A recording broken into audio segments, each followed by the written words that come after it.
Hello. This is a reading of my latest short story entitled Rising Above Racism and Prejudice. I decided to write this glorious tale of triumph one night after seeing a white man and his gang murder a helpless child. And on that same night, I witnessed a black man pirating a movie. It was then I realized the two races are the same. Both do illegal things. Here is my story. "Hey, Alexander," said Jonathan, "we are going to my friend Stephen's house." "Stephen sounds like a nice name," exclaimed Alexander.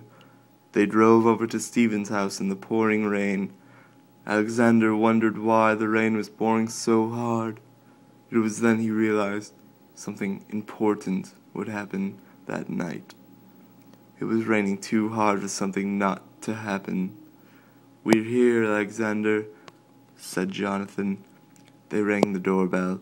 Alexander was surprised at how loud the doorbell was. When Stephen answered the door, Alexander knew why it was raining so hard. Stephen was a black man. At that moment, Alexander knew what he had to do. "Hi, I'm Stephen. It's nice to meet you."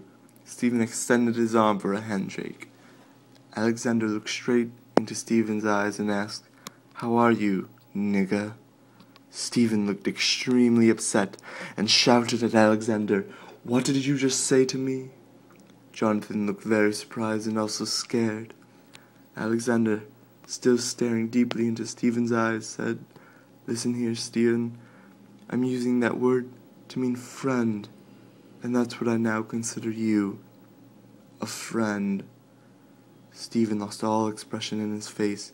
He paused for a few moments. Then, in a heat of passion, he clenched his fist and shouted into the skies with all his might.